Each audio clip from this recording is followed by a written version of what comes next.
Good morning. Morning మ్యాగజైన్‌కి స్వాగతం. ప్రముఖ దినపత్రికలో వస్తున్న వార్తల వెనక జరుగుతున్న పరిణామాలు చూద్దాం.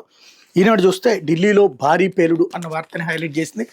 ఎర్రకోట మెట్రో స్టేషన్ వద్ద కారులో విస్ఫోటం, 9 మంది మృతి, 20 మంది గాయాలు, పలు వాహనాలు దగ్ధం, ఉలిక్కిపడ్డ దేశ రాజధాని, రంగంలోకి ఎన్ఐఏ, ఫోరెన్సిక్ దళాలు, పరిస్థితిపై మోడీ, అమిత్ షా సమీక్ష. చాలా ఏళ్లుగా పేలుడు ఘటనలు లేకుండా ప్రశాంతంగా ఉన్న దేశంలో ఒక్కసారిగా కలకలం. దేశ రాజధాని నడిబొడ్డు నిత్యం రద్దీగా ఉండే చారిత్రక ఎర్రకోటకు అతి సమీపంలో సోమవారం సాయంత్రం ఒక కారులో భారీ పేలుడు సంభవించింది. దాని దాటికి అనేక వాహనాలు బుగ్గయ్యాయి. 9 నిండు ప్రాణాలు అగ్నికి ఆహుతయ్యాయి. మరో 20 మంది గాయాల పాలయ్యారు. వీళ్లలో 3 పరిస్థితి అత్యంత విషమంగా ఉంది. ఈ ఘటనతో దేశమంతటా రెడ్ అలర్ట్ ప్రకటించారు. పలు నగరాల్లో ముమ్మర తనిఖీలు చేపట్టారు. పేలుడుపై ప్రధాని నరేంద్ర మోడీ ఉన్నత స్థాయిలో సమీక్షించారు.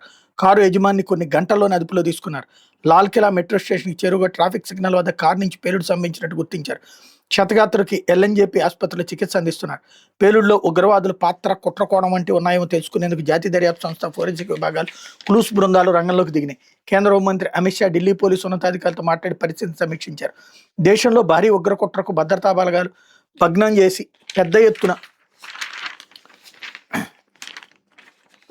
నైట్రేట్, పొటాషియం నైట్రేట్ సహా సల్ఫర్తో కూడిన 2900 కిలోల పేడు పదార్థాన్ని కూడా స్వాధీనం చేసుకున్నట్టు జమ్మూ కాశ్మీర్ పోలీసులు తెలిపారు. ఇంకా ఇది ఒక పక్కన జరుగుతుండగానే మందుగుండును స్వాధీనం చేసుకుని కొన్ని గంటల్లోనే ఈ పేలుడు ఘటన చేసుకోవడం గమనార్హం. ఈ ఉగ్ర నెట్వర్క్ తాజా పేలుడికి ఏమైనా సంబంధాలు ఉన్నాయన్న కోణంలో దర్యాప్తు చేస్తున్నారు. క్షణాల్లో ఇతర వాహనాలకు మంటలు వచ్చినాయి. ఎర్రకోట గేట్ నెంబర్ 1 మెట్రో స్టేషన్ వద్ద సాయంత్రం 6:52 గంటలు జరిగిన పేలుడు తర్వాత క్షణాల్లో ఇతర వాహనాలకు మంటలు అంటుకున్నాయి. పలు కార్లు, ఆటోలు, బైకులు కాలి బూడిదయ్యాయి. ఆ వాహనాలు ఎవరైనా చిక్కుకున్నారనేది తెలియాల్సి ఉంది. అనేక మంది గాయపడ్డారని స్థానికులు చెప్తున్నారు. అధికారులు ఎర్రకోట సమీపంలో అత్యంత అప్రమత్తత, హై అలర్ట్ ప్రకటించారు. సమాచారం అందుకున్న అగ్నిమాపక దళాలు అక్కడికి చేరుకున్నాయి. 10 అగ్నిమాపక శాఖలతో ప్రయత్నించి రాత్రి 7:29 గంటలకు మంటలను అదుపులో తీసుకురాగలిగారు. అప్పటికే పలు వాహనాలు నామరూపాలే కూడా కాలిపోయాయి. కొన్ని మృతదేహాలు ఛిద్రమైపోయి అక్కడంతా బీతావాహ, హృదయ విదారక వాతావరణం నెలకొంది. ఇది ప్రమాదము, ఉద్దేశపూర్వక విద్రోహ చర్య అనే వివరాలు తెలియాల్సి ఉంది. భారీ శబ్దాలతో భయాందోళనకు గురయ్యామని ప్రత్యక్ష సాక్షులు చెప్పారు. ఘటనాస్థలికి 800 మీటర్ల దూరంలో ఉన్న తన దుకాణం కూడా అదిరిందని చాందినీ చౌక్ వ్యాపారుల సంఘం అధ్యక్షుడు సంజయ్ భార్గవ్ తెలిపారు. పేలుడు దాడికి చుట్టుపక్కల ఉన్న 6 కార్లు, 2 ఈ-రిక్షాలు, ఒక ఆటో కాలిపోయాయి. కొన్ని మీటర్ల దూరంలో ఉన్న వాహనాల అద్దాలు కూడా పగిలిపోవడం ఈ పేలుడు తీవ్రతం చాటుతోంది. కొన్ని కిలోమీటర్ల దూరంలో ఉన్న ఐటీఓ వరకు శబ్దం వినిపించింది. కారులో ఉంచిన పేలుడు పదార్థాలు దూరం నుంచి ఎవరైనా రిమోట్ కంట్రోల్ సాయంతో పేల్చి ఉంటారనే అనుమానాలు వ్యక్తమవుతున్నాయి. ప్రతి సోమవారం ఢిల్లీలోని పర్యాటక ప్రదేశాలు, మార్కెట్లకు సెలవు కావడంతో ప్రమాద తీవ్రత కొంత తక్కువగా ఉందని స్థానికులు పేర్కొన్నారు. పార్కింగ్ ప్రదేశంలో నిలిపించిన కారులో పేలుడు జరిగినట్టు తొలుత వార్తలు వెలువడ్డాయి. తర్వాత హుండాయ్ i20 కారు దీనికి కారణమని తేలింది. దానిలో 3 ఉన్నారని ప్రత్యక్ష సాక్షులు చెప్తున్నారు. ఎర్రకోట సమీపంలో సిగ్నల్ వద్ద కారు ఆగుతుండగానే పేలుడు సంభవించిందని అమిత్ షా ఢిల్లీ నగర పోలీస్ కమిషనర్ తెలిపారు. గాయపడిన వారి శరీరంలో ఎక్కడా లోహపు తొణుకలు కానీ, గాయాలు కానీ కనిపించలేదని, పేలుళ్లలో ఇది అసాధారణమని మరో సీనియర్ అధికారి విశ్లేషించారు. మేకులు, రసాయనాలు, తీగల వంటి అనుమానిత వస్తువులేం కనిపించలేదని, ఎలాంటి గొయ్యి ఏర్పడలేదని చెప్పారు. మహమ్మద్ సల్మాన్ పేరిటి కారు హర్యానాలో నమోదైందని తెలిపారు. ఆ వ్యక్తిని గురుగ్రామ్లో అదుపులో తీసుకుని ప్రశ్నిస్తున్నారు. ఆగ్నేయ ఢిల్లీలోని వోక్లాలో ఓ వ్యక్తికి తాను ఆ కారు విక్రయించానని, ఆ తర్వాత అంబాలాలోని మరో వ్యక్తి దాన్ని కొనుక్కున్నట్టు సల్మాన్ చెప్పారని తెలుస్తోంది. పరిస్థితిని ప్రధాని మోడీ సమీక్షించారు. మృతుల కుటుంబాలకు సంతాపం తెలిపారు. గాయపడిన వారు త్వరగా కోలుకోవాలని ఆకాంక్షించారు. కేంద్ర హోంమంత్రి అమిత్ షాతో అధికారులతో ఆయన మాట్లాడి పరిస్థితిని తెలుసుకున్నారు. ఢిల్లీ పోలీసు విభాగాధిపతితో, నిఘా మండలి డైరెక్టర్తో అమిత్ షా మాట్లాడారు. ఘటనాస్థలికి వెళ్లడంతో పాటు ఆసుపత్రిలో క్షతగాత్రులను పరామర్శించారు. ఏ అవకాశాలను తోసిపుచ్చకుండా ఘటనపై అన్ని కోణాల సమగ్ర దర్యాప్తు నిర్వహిస్తామని, వాస్తవాన్ని ప్రజల ముందు ఉంచుతామని తెలిపారన్నట్టు వార్తని హైలైట్ చేశారు. అయితే ఉగ్ర కుట్ర భగ్నం, 8 మంది అరెస్ట్, వారిలో 3 వైద్యులు, 2900 కిలోల పేలుడు పదార్థం స్వాధీనం. జమ్మూ కాశ్మీర్ పోలీసులు భారీ ఉగ్ర కుట్రను ఛేదించారు. జైషే మహమ్మద్, అన్సార్, గజ్వత్ ఉల్ హింద్ ఉగ్ర సంస్థలతో సంబంధం ఉన్న 8 మందిని అరెస్ట్ చేసినట్టు సోమవారం తెలిపారు. వీరిలో 3 వైద్యులు, అదీల్ అహ్మద్, ముజిమ్మిల్ షకీల్, షాహీన్ ఉన్నారు. వాళ్ళలోని మహిళా డాక్టర్ షాహీన్ సోమవారం లక్నోలో అరెస్ట్ కాగా ఆమె కారు నుంచి AK-47 రైఫిల్ని స్వాధీనం చేసుకున్నారు.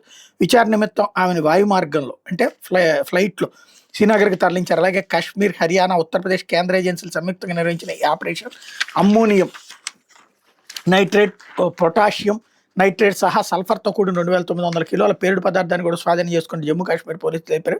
ఇంకా ఎలక్ట్రానిక్ పరికరాలు, కొన్ని పత్రాలు, భారీగా మందుగుండు సామాగ్రి, ఆయుధాలు స్వాధీనం చేసుకున్నారు. ఈ పేలుడు పదార్థాలతో ఎక్కడెక్కడ విధ్వంసం సృష్టించాలన్న వివరాలను ఫెడరల్ నుంచి పొందడం కోసం ఎదురు చూస్తున్న డాక్టర్ అదీల్, డాక్టర్ ముజమ్మిల్ విచారణలో వెల్లడించారు. ఢిల్లీ రాజధాని ప్రాంతంలో వైద్యులపై ఎవరికి అనుమానం ఉండదని, ఫెడరల్ తమను ఎంచుకున్నారని వాళ్ళు వివరించారు. ఈ ప్రాంతంలో మత కల్లోలాలు, పేలుళ్లు సృష్టించాలని తాజా కుట్ర పాకిస్తాన్లో పురుడు పోసుకుందని సంబంధిత వర్గాలు తెలిపాయి. ఈ వైద్యులు హింసావాదం వైపు మళ్లేందుకు ఓ మసీదుకి చెందిన ఇమాం ఇర్ఫాన్ అహ్మద్ కారణం అని వెల్లడించాయి. అతడు 2019 ఎన్కౌంటర్ హతమైన ఉగ్రవాది జకీర్ మూసాతో సంబంధాలు ఉన్నాయని చెప్పాయి. శ్రీనగర్లో అక్టోబర్ 19న బున్పోరా నగరంలోని పలు చోట్ల పోలీసులు భద్రతా బలగాలను లక్ష్యంగా చేసుకుని జైషే మహమ్మద్ పోస్టర్లు వెలిచాయి. అంతేకాకుండా ఉగ్రవాద మద్దతుదారులు అధికారులపై బెదిరింపులకు పాల్పడ్డారు. వ్యవహారంపై ఉపా చట్టంతో పాటు పలు సెక్షన్ల కింద కేసు నమోదు చేశారు. పాకిస్తాన్ ఇతర దేశాలకు చెందిన వైట్ కాలర్ ఉగ్రవాదం ఇందులో ఉన్నట్టు దర్యాప్తులో వెల్లడైంది. విద్యార్థులు నిపుణులతో కూడిన ఉగ్ర వ్యవస్థ ఇందులో భాగమైందని తెలిసింది. సామాజిక ధార్మిక కార్యక్రమాలతో నిధులు సేకరించారు. ఉగ్ర కార్యకలాపాల సమన్వయం కోసం ఎన్క్రిప్టెడ్ ఛానళ్లు వినియోగించారని సంబంధిత అధికారి తెలిపారన్నటువంటి వార్తని హైలైట్ చేశారు. లేకపోతే మోందా తుఫాను నష్టం 6,384 కోట్లు, తక్షణ సాయం 900 కోట్లు ఇవ్వండి కేంద్ర బృందానికి నివేదించిన రాష్ట్ర ప్రభుత్వం. 4.18 లక్షల ఎకరాల్లో వ్యవసాయ ఉద్యాన పంటలకు నష్టం. 3,109 గ్రామాలపై ప్రభావం. నిరాశ్రయైన వారు 1,11,402 మంది. ఆర్ఎన్బిలో 4,794 కిలోమీటర్లు, పంచాయతీరాజ్లో 2,635 కిలోమీటర్ల రహదారులు ధ్వంసం అన్నటువంటి వార్తని హైలైట్ చేశారు. లేకపోతే దివికేగిన పల్లె పదం అంటూ కవిరేడు అందశ్రీ అస్తమయం. గట్కేసర్లో నేడు అధికార లాంఛనాలతో అంత్యక్రియలు. యువతను ఉర్రూ తొలగించిన ఉద్యమ గొంతుకు మోగబోయింది. పల్లె పదం విశ్రమించింది. జయ జయ హే తెలంగాణ, జననీ జయకేతనం అంటూ తెలంగాణ రాష్ట్రానికి అధికారిక గీతం అందించిన ప్రముఖ కవి రచయిత అందశ్రీ ఇక లేరు. బడుగు జీవుల వేదనాభరిత జీవిత గాథలను ఎలుగెత్తి చాటిన ఆయన గొంతు మోగబోయింది. సామాజిక దురాచారాలపై అక్షరాలను సంధించడానికి బడికే వెళ్ళనవసరం లేదని చాటి చెప్పిన ఆయన ఆకస్మికంగా ఈ లోకాన్ని వదిలి వెళ్లారు. హైదరాబాద్ లాలాగూడలో నివసిస్తున్న అందశ్రీ మరణ వార్త సాహితీ ప్రియులను విషాదంలో నింపింది. సోమవారం ఉదయం 6:20 గంటలకు బాత్రూమ్ బయట కింద పడి ఉంటానని కుటుంబ సభ్యులు గుర్తించి వెంటనే గాంధీ ఆసుపత్రికి తరలించారు. ఉదయం 7:20 గంటలకు ఆసుపత్రికి చేరిన వెంటనే ఆయన వైద్యులు పరీక్షించి తుదిశ్వాస విడిచినట్టు ధృవీకరించారు. గాంధీ ఆసుపత్రి జనరల్ మెడిసిన్ విభాగాధిపతి సునీల్ కుమార్ మాట్లాడుతూ అందశ్రీ శరీరం అంతా బిగుసుకుపోయిందని, గుండెపోటుతో మరణించి ఉంటారని చెప్పారన్నట్టు వార్తని హైలైట్ చేశారు. ఇకపోతే పట్టించుకుంటేనే రాష్ట్రోత్సవ ప్రభ, జగ్గన్న తోట ప్రబల తీర్థాన్ని రాష్ట్ర పండుగగా గుర్తించాలని కోనసీమ వాసుల ఆకాంక్ష. ఏటా కనుమ పండుగ రోజున జరిగే జగ్గన్న తోట ప్రబల తీర్థాన్ని రాష్ట్రోత్సవం గుర్తించాలని డిమాండ్ వినిపిస్తోంది. ఉత్సవానికి దాదాపు 450 ఏళ్ల ఘన చరిత్ర ఉంది.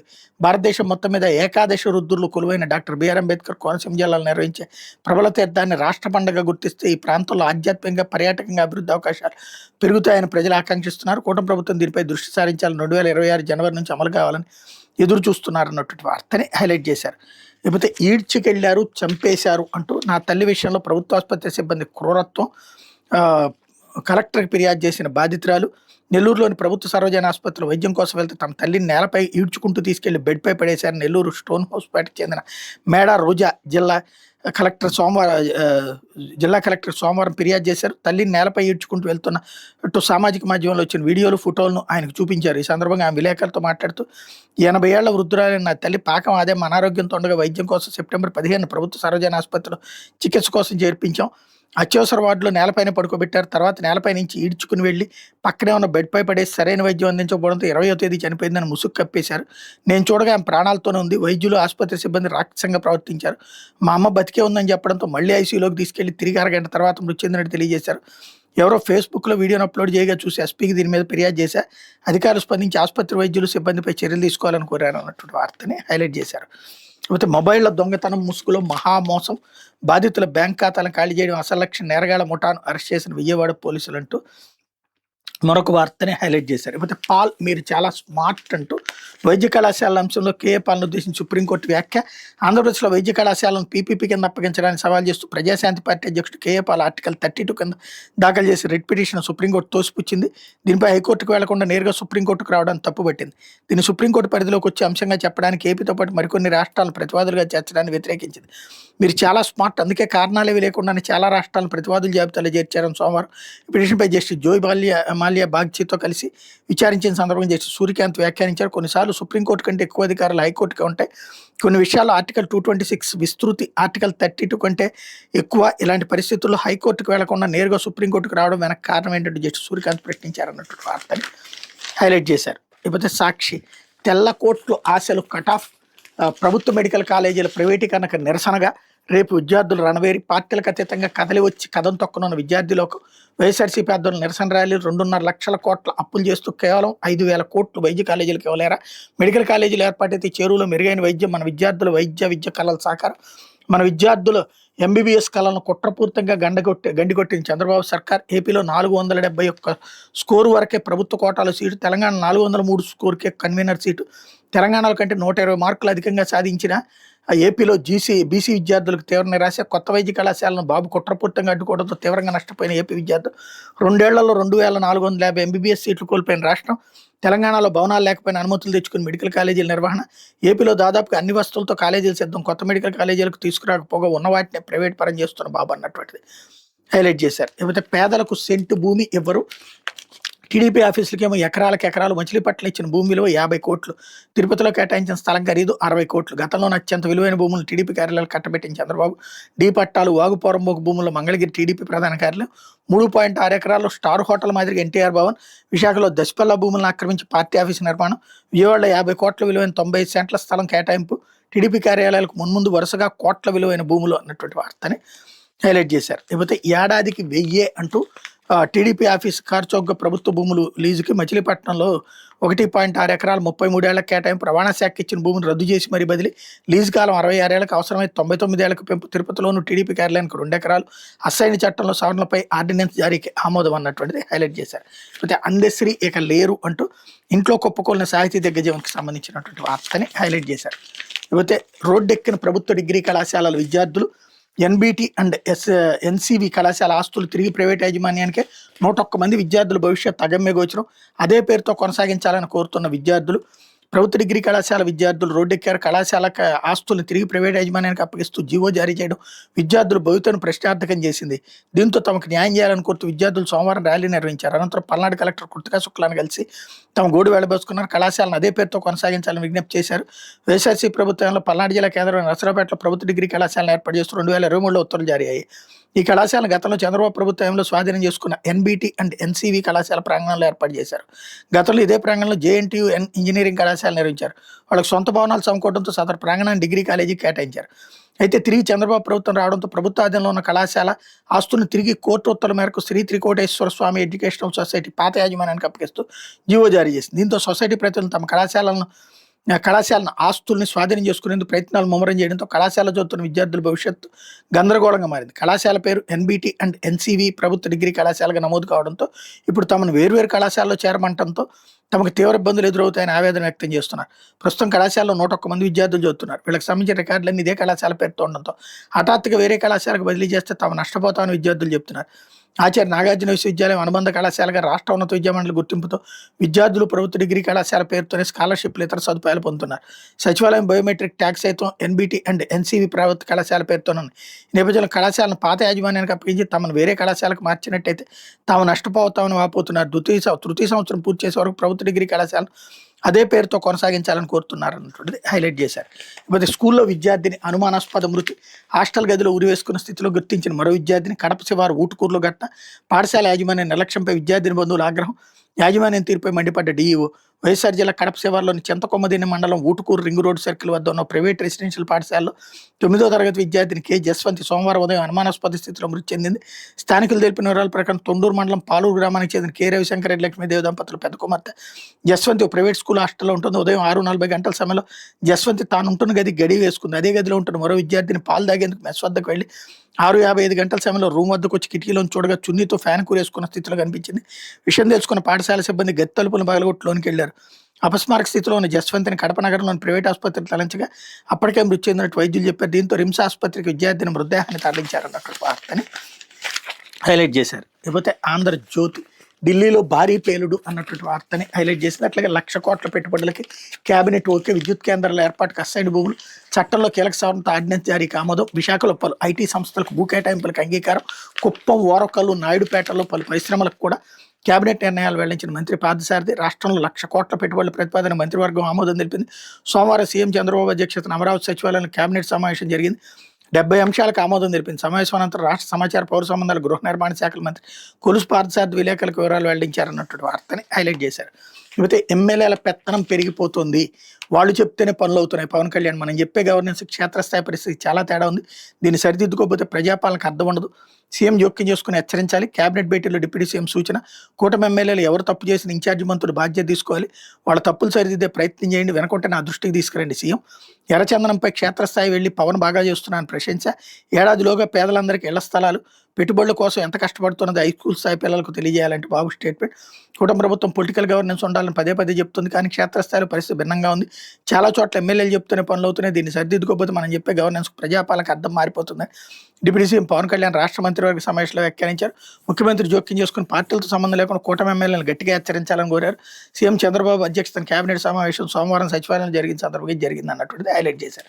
అయితే బోలే బాబా మాయ, పాలు లేవు వెన్న తీయలేదు, టన్నుల కొద్దీ కల్తీ నెయ్యి తయారు, పామాయిల్ రసాయనాలతో నెయ్యి, తిరుమల ప్రసాదాలకు అదే సరఫరా, ఏఆర్ శ్రీ వైష్ణవి డైరీలకు అదే సరుకు, అక్కడి నుంచి టీటీడీకి పంపిన సంస్థలు, సుగంధ ఆయిల్స్ యజమాని అరెస్టుతో కీలక విషయాలు, రిమాండ్ రిపోర్ట్లో వెల్లడించిన సిట్, అయినా ఆగని జగన్ మీడియా బొంకులు అన్నటువంటి వార్తని హైలైట్ చేశారు. లేకపోతే బీహార్లో నేడే తుదిపోరు, 122 అసెంబ్లీ స్థానాలకు పోలింగ్, 3.7 కోట్ల మంది ఓటర్ల చేతిలో 1302 మంది అభ్యర్థుల భవిత, 1.75 కోట్ల మంది మహిళా ఓటర్లు, నవయో ఓటర్లు 7.69 లక్షలు. ఈ నెల 14న ఓట్ల లెక్కింపు, నేడే జూబ్లీహిల్స్ ఉప ఎన్నిక పోలింగ్ కూడా అన్నటువంటి వార్తని హైలైట్ చేశారు.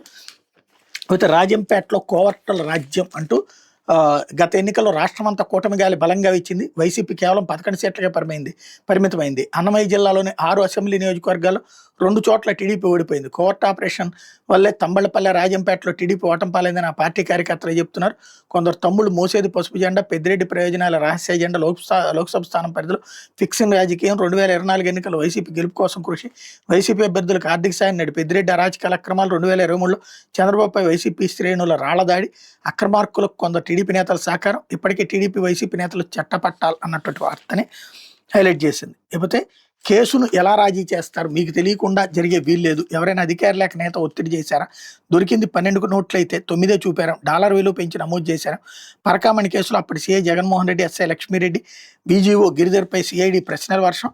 తిరుమల పరకామణి చోరీ కేసులో సిఐడి అధికారులు దర్యాప్తు ముమ్మరం చేశారు. ఈ కేసు లోక్ అదాలత్లో రాజీ అయిన సమయంలో తిరుమలలో పనిచేసిన సిఐ జగన్మోహన్ రెడ్డి, ప్రస్తుతం వీఆర్, 1 టౌన్ ఎస్ఐ లక్ష్మీరెడ్డి, ఇప్పుడు VR, vigilance officer VGO Giridhar, ప్రస్తుతం నెల్లూరు పీటీసీ డిఎస్పీలని సోమవారం తిరుపతిలోని పద్మావతి గృహంలో వేర్వేరుగా విచారించారు. విశ్వసనీయ సమాచారం మేరకు కేసును రాజీ చేయడంలో అధికారుల లేక రాజకీయ నాయకులు ఒత్తిడి ఏమైనా ఉందని ముగ్గురిని సిఐడి అధికారులు ప్రశ్నించారు. తొలుత జగన్మోహన్ రెడ్డిని దాదాపు 2 గంటల పాటు విచారించారు. జిల్లాలో ఎంతకాలం పనిచేశారు, గత ప్రభుత్వం ఎక్కడెక్కడ పనిచేశారు, తిరుమలకు మిమ్మల్ని సిఫార్సు చేసింది ఎవరో, అక్కడికి సీఐగా వచ్చాక ఎన్నాళ్ళకు పరకామణి కేసు బయటకు వచ్చింది, అప్పుడు ఎస్పీ ఎవరు, ఆయన ప్రోద్బలంతో రాజీ చేశారా, ఈ కేసు ఎవరు నమోదు చేశారంటూ ప్రశ్నల వర్షం కురిపించారు.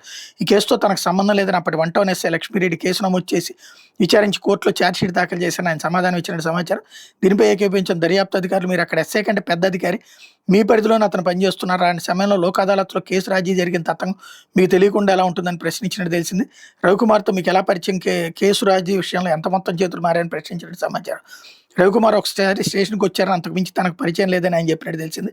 తిరుమలలో 1 టౌన్లో ఎంతకాలం పనిచేశారంటే ఎస్ఐ లక్ష్మీరెడ్డిని సిఐడి ప్రశ్నించారు. పరకామణి కేసును మీరైనా రిజిస్టర్ చేసిందని అడిగారు. అప్పుడు ఏవీఎస్ఓ సతీష్ కుమార్ సిఐ జగన్మోహన్ రెడ్డి ఫిర్యాదు చేశారని, సిఐ ఎండార్స్ చేయడంతో కేసు నమోదు చేశారని లక్ష్మీరెడ్డి చెప్పినట్టు తెలిసింది. కేసు దర్యాప్తులో భాగంగా రవికుమార్ని పిలిచి మాట్లాడానని, అందరిని విచారించాక ఛార్జ్షీట్లు వేసినట్టు తెలిపారు. ఏ సెక్షన్ల కింద కేసు నమోదు చేశారు, ఆ సెక్షన్లు ఏం చెప్తున్నాయి, కేసు రాజీకి మీపై ఒత్తిడి వచ్చిందని ప్రశ్నించారు. తనపై ఎవరు ఒత్తిడి లేదని, వాళ్ళు రాజీకి పోయినట్టు కానీ కేసు క్లోజ్ చేసినట్టు కానీ తనకు తెలియదని ఎస్ఐ చెప్పినట్టు తెలిసింది. తనిఖీల్లో రవికుమార్ వద్ద 112 నోట్లు దొరికినట్టు ఫిర్యాదులు ఉండగా రికార్డులో మాత్రం 9 నోట్లు ఎలా చూపించారు జగన్మోహన్ రెడ్డి, లక్ష్మీరెడ్డిలను సిఐడి అధికారులు ప్రశ్నించారు. పరకామణిలో కాజేసిన సొమ్ముతో రవికుమార్ కోట్లకు పడగలెత్తాడనే ఆరోపణలు ఉన్న నేపథ్యంలో అప్పటి నేతలు ప్రజాప్రతినిధులు కల్పించుకుని లోక్ అదాలత్లో కేసును రాజీ చేయించారని అడిగినట్టు తెలిసింది. అయితే పలు ప్రశ్నలకు జగన్మోహన్ రెడ్డి, లక్ష్మీరెడ్డి ఇచ్చిన సమాధానాలకు పొందలేదు. దీంతో మీ మాటల్లో చాలా అనుమానాల్లోనే దర్యాప్తు అధికారులు చెప్పినట్టు తెలిసింది. విచారణ మొత్తాన్ని వీడియో రికార్డింగ్ చేసినట్టు తెలిసింది. కాగా తాను భగవంతుడిపై ప్రమాణం చేసి చెప్తున్నాను, ఈ కేసుతో తనకేం సంబంధం లేదు దర్యాప్తు అధికారులకు జగన్మోహన్ రెడ్డి చెప్పినట్టు సమాచారం. ఒకవేళ ప్రభుత్వ ఒత్తిడితో తనను నిరికించాలని చూస్తే భగవంతుడే చూసుకుంటాడని వ్యాఖ్యానించినట్టు తెలిసింది. తిరుమలలో విజీఓగా ఎన్నేళ్ళు పనిచేశారు, మీకు పోస్టింగ్ ఇచ్చింది ఎవరు, విజిలెన్స్ అధికారులు ఇచ్చిన ఫిర్యాదు, పోలీసులు రాజకీయ నాయకులు కలిసి లోపాయకారి ఒప్పందంతో ఎలా రాజీ చేశారంటే నాటి విజీఓ గిరిధర్ని సిఐడి అధికారులు ప్రశ్నించినట్టు తెలిసింది. అయితే తనకేం తెలియదని ఆయన సమాధానం ఇచ్చినట్టు సమాచారం. రవికుమార్ ఆస్తుల వివరాలు, ఆయన టీటీడీకి రాసి ఇచ్చిన ఆస్తుల విలువ ఎంత, లోక్ అదాలత్లో రాజీ చేసిన వారు ఎవరనే విషయమై సమగ్రంగా ఈవోకి నివేదిక అందజేశారని, మిగిలిన విషయాలు తనకు తెలియదని ఆయన చెప్పినట్టు తెలిసింది అన్నటువంటి వార్తని హైలైట్ చేశారు. ఇది వివిధ దినపత్రికలు వచ్చిన వార్తలు వెనకాల జరుగుతున్న పరిణామాలు.